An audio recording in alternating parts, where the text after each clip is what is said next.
My name is Melissa, and I am a 16-year-old girl who just a few months ago was harassed by a very sick and creepy guy, and he stalked me at the very place I thought I would never gain a stalker from, and that being my high school, a place you're supposed to feel safe, but even there, things can get dangerous.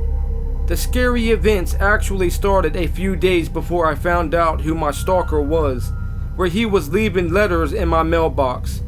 But I would just begin my story the day I was in school and in the cafeteria with my two friends, where I received a message from an unknown number that I've never seen before.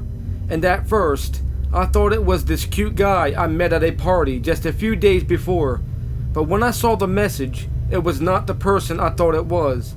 It was actually a picture of a man, but one I could barely make out due to him hiding his face in a shadowy room, making the only feature on his face I could see being a bright green eye, and I could also make out some gray hair, which told me that he was an older man.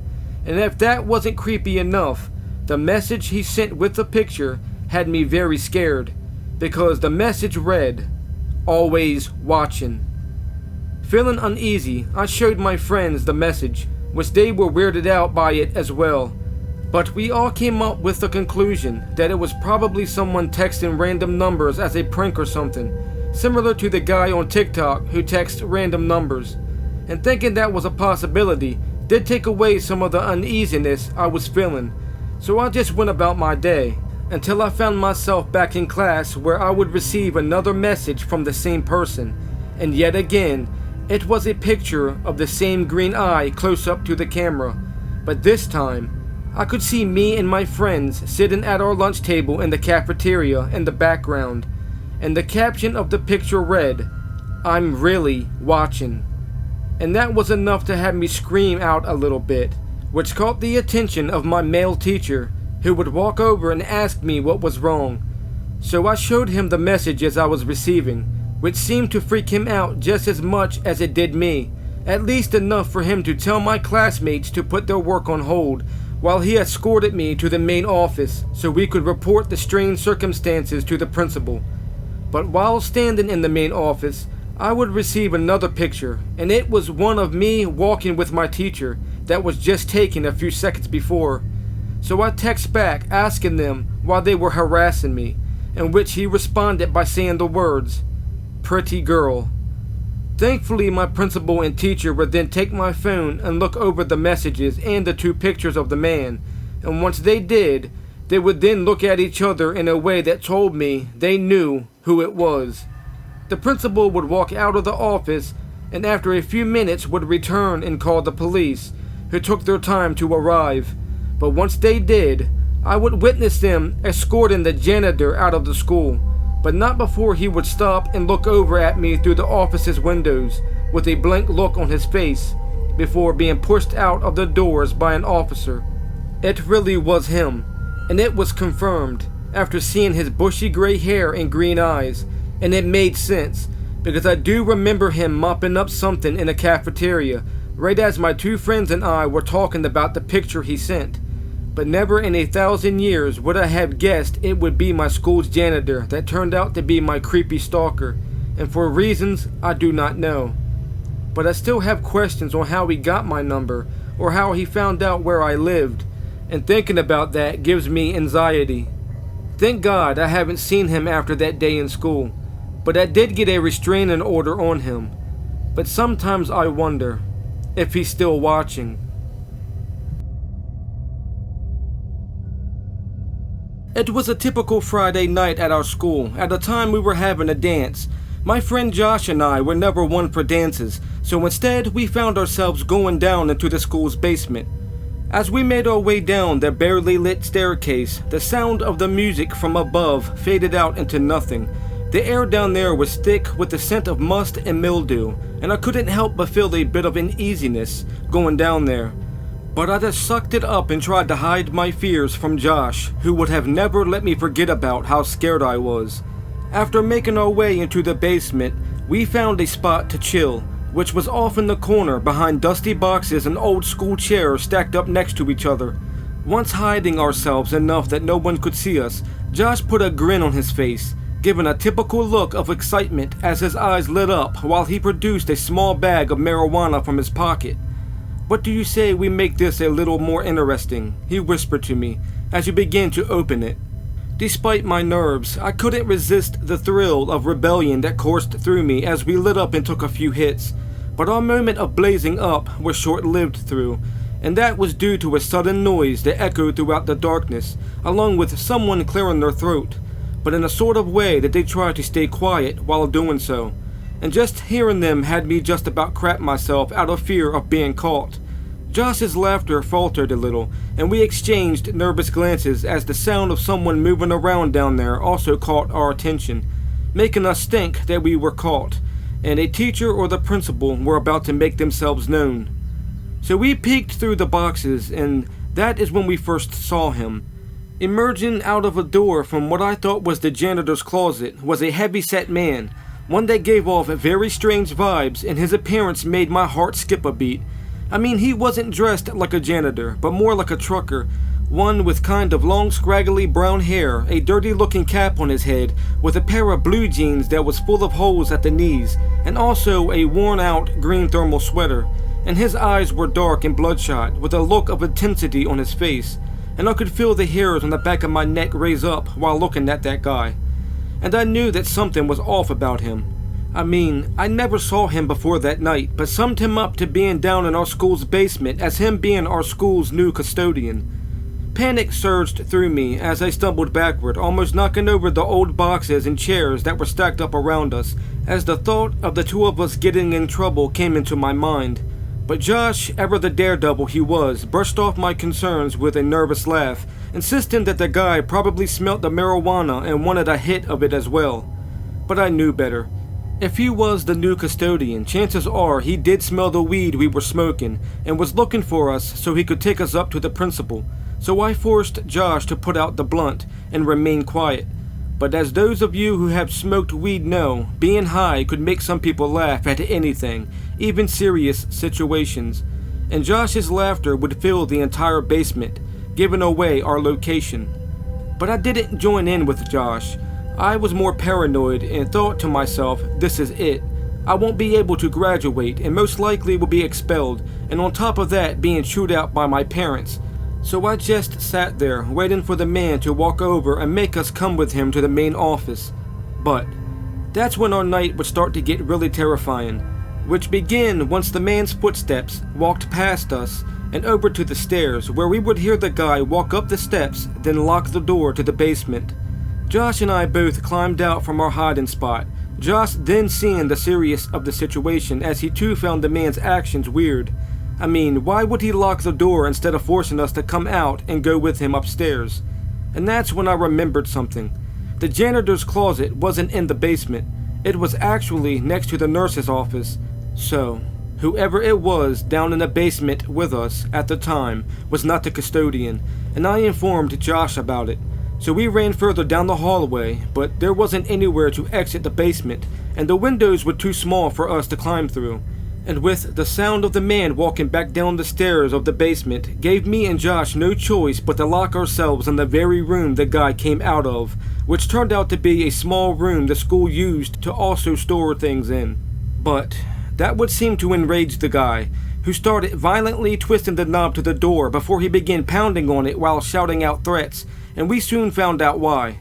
It would turn out that the guy must have been sleeping in the room because there was a dirty blanket, a pillow, and multiple trays and food from the cafeteria also laying in the floor.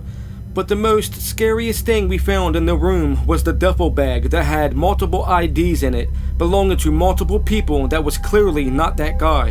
And we only found that out because Josh started going through the bag as we both looked around the room for weapons.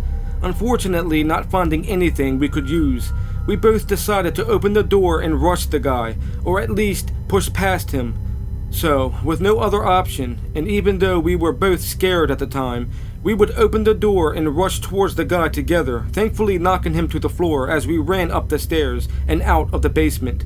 And I'm surprised we made it past him, because that guy must have weighed more than the both of us combined, since we were just a couple of skinny teenagers.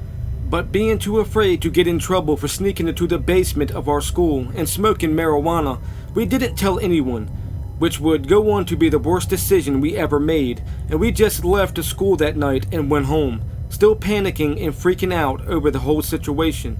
The very next day, I would get a call from Josh, who was panicking and extremely worried after finding out that one of our teachers were attacked at our school that very night, while him and a few students were putting away decorations in the basement after our school dance had ended. It turned out that the man lunged at our teacher after he opened the door to the storage room the guy was staying in, where he would go on to try and choke the teacher by wrapping both his hands around his throat. But thankfully the creep was wrestled down with the help of a few male students who helped our teacher hold the guy down until the police arrived. And what made hearing about what happened even more scary was the fact that the police confiscated a hunting knife the man had in a holster on his belt, having me thinking God, Josh and I or anyone else wasn't hurt.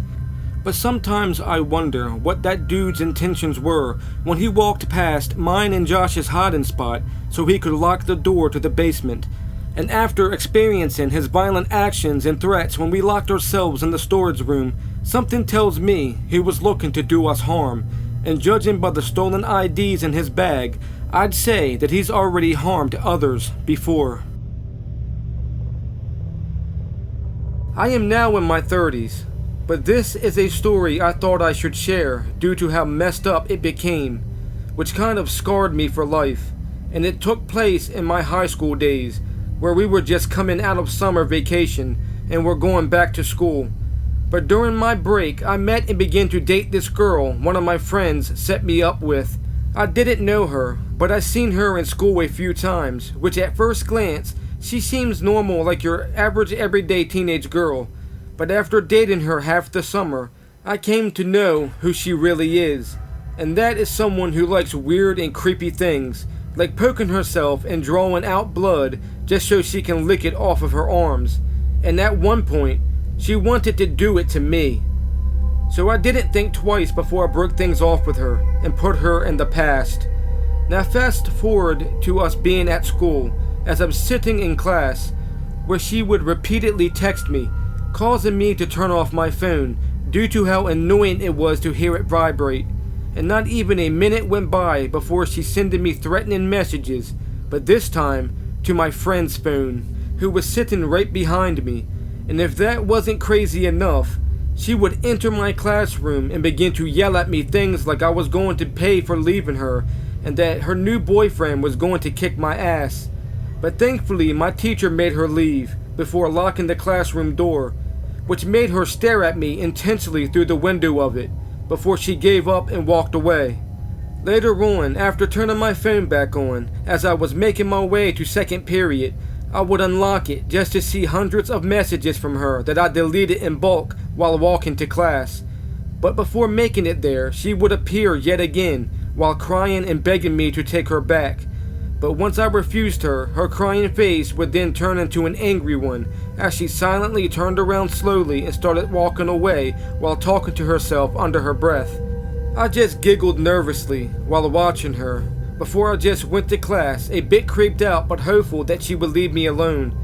A period of time would pass by, and once I was finished with second period, I met up with my friend for lunch, who found my situation with my ex quite funny, which annoyed me a bit, but did get me laughing as well, with all his jokes he was telling. But while we were having a fun time joking with one another and eating our food, something would happen at that moment that made us want to throw our food back up, and that was when my ex walked by our table and smeared blood all across the edge of it, as she continued to walk by without saying a word to us, and it was freaking disturbing. And at that moment, I remember a lot of other people who saw her also got freaked out by her actions as well. And even the one friend that hooked me up with her walked over and told me that he had no idea that she was weird like that, before he apologized. After lunch was over, I went to finish my day in school and had only seen her one last time that day, and that was when I was walking out to get in my car. I saw her standing in front of the nurse's office with the principal, the nurse, and a policeman, and she was wearing bandages on her arms and hands while leaning up against the wall with a blank look on her face. So I just quickly ran out of the school and towards my car before she could see me. Once I made it to my Honda, I would automatically notice the blood-covered note on my windshield, and then the blood smudges on my steering wheel and my driver's seat, and even some on my driver's side window. And as I looked at the note, a terrifying feeling would hit me in my gut, because the note read, "Dear Nick, you have broken my heart and crushed my soul, so I decided instead of killing you, I would kill myself, so you would have to live with the pain of losing me twice. And I hope my death haunts you for the rest of your life. Sincerely yours, Chelsea." Everything I had read from her letter shocked me and scared the hell out of me, mainly because she was willing to kill herself over our breakup, and at one point stated that she was willing to kill me as well. But after reading her letter, I was out of there. I had to sit on my jacket and use my sweater sleeves to grip my steering wheel, but I managed to make it home, where I was able to clean up my car the best I could. I later found out that my ex-girlfriend was committed to a hospital for treatment on her mental health due to her actions that day in school. And the main reason she was committed was because she was found in the girls' bathroom cutting her hands and arms and would cuss out other girls who came in to use the restroom. Other than that, I haven't heard anything else about her since I was a teen, and I hope I never have to run into her again. I've never been a wimpy guy, and am always willing to fight if need be. But there was this one time I found myself in a flight or fight situation that had me question my toughness and my self-esteem, and this is how it happened. My story starts in high school, a place I was well known in, and I always got along with everybody I talked to. Hell, my reputation was that of a nice guy, a man of the people, you may say. But along with friends comes enemies, or at least people that don't like you just because you're not in their social circle. And my enemy was Nathan Landry, a gothic guy who was known for his sick actions, such as beating a boy bloody, then wiping the guy's blood all over his own face and laughing about it as if it was meant to be humorous. And the strange way he was always had him in and out of jail, which didn't seem to bother him in the slightest. And other than him, he always had two other guys with him, who were just as rotten and as crazy as he was, which had me avoid them the best I could. But unfortunately, my run-in with Nathan and the other two would happen one day in gym class, while me and others were playing a game of dodgeball. And yes, if you guessed that my ball hit him, then you guessed right. Nathan and his two goons wasn't playing.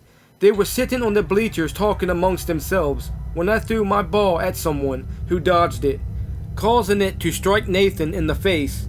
And as soon as I seen it happen, I knew there would be drama, because that's what he lives for. And just like clockwork, he jumped up from the bleachers along with his two friends, and they began to threaten me. But as he got in my face, I shoved him back, and I started to exchange words with him and his two buddies, telling them that I would fight them all at the same time, as I laughed and gave them the middle finger. But thankfully, before any of us got in a fight, our coach would get in between us and force us to go our separate ways, making me quite angry. But I was able to let out some of my pent-up rage playing dodgeball, where I quickly forgot about the incident. Afterward, I remember Nathan and the other two staring me down in the locker room as they whispered amongst each other, which had me on my guard, knowing that I most likely would have to fight. Now look, I'm not the tallest guy, but I am in pretty good shape, and I have a background in mat wrestling, so I can hold my own if I need to, and I'm not afraid to get physical. So I did something I shouldn't have, but I was wanting to get our fight over with, so I jumped up and threw my towel in Nathan's face, challenging him to a fight. But he didn't do anything. Him and his two lackeys just walked out of the locker room, I'm guessing because my friends were standing beside me. And after calling him out and him walking away, I had the thought in my head that he was just a coward, and I quickly forgot about him as my day went on. But later on that night, when I was home with my family having dinner, our doorbell would ring and was accompanied by someone pounding on our front door very hard. So I got up and went to go answer it. But what I would see had me creeped out and feeling sick, because once I opened my door, I first would hear a car squealing tires as it sped away fast.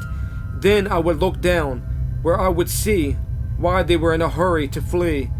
Laying down on my porch was a dead dog with a cat's head attached to its body, and it was soaking the deck in blood, which told me that both animals were freshly killed, and that alone was disturbing. So I ran and told my parents, and of course after finding out, my mom and dad called the police, but there wasn't much they could do since we didn't see who did it, so they left. The following day, when I was back in school, I would notice the strange behavior of Nathan and his friends, who would stare holes through me whenever we passed each other in the halls, and I had the feeling that the three of them were the ones that mutilated the two animals, so I did my best to avoid them all day.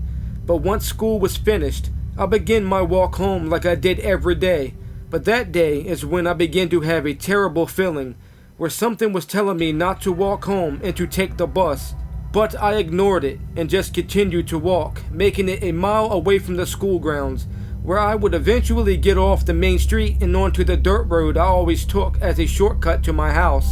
But that day I would find my path blocked, because halfway down it, and standing right in front of me, was three guys wearing creepy masks while holding weapons, and none of them were saying a word.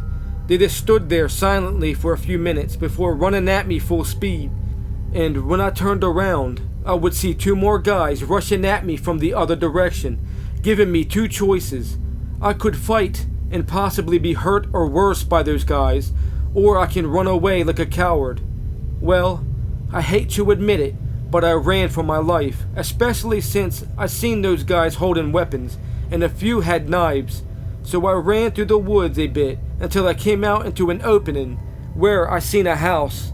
So I ran up to it seeking help, but unfortunately it was abandoned, and I could tell that nobody lived there due to how dilapidated it looked, which gave me the opportunity to hide inside of it. So I went in. And I don't know how, but I found myself down in the basement where I was able to find an old oar I picked up to use as a weapon.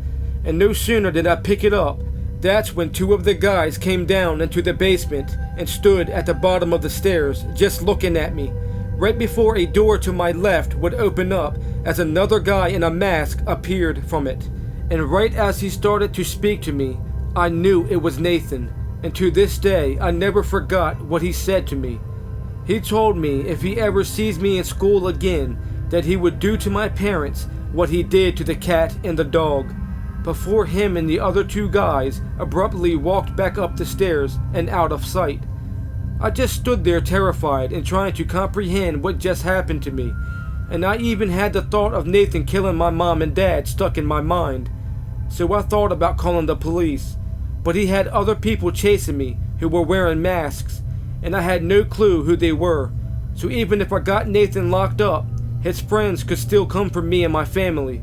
So I just cautiously walked back up the stairs of the basement and ran out of the house. And I did not stop until I made it home, keeping what took place to myself and never told my parents what happened.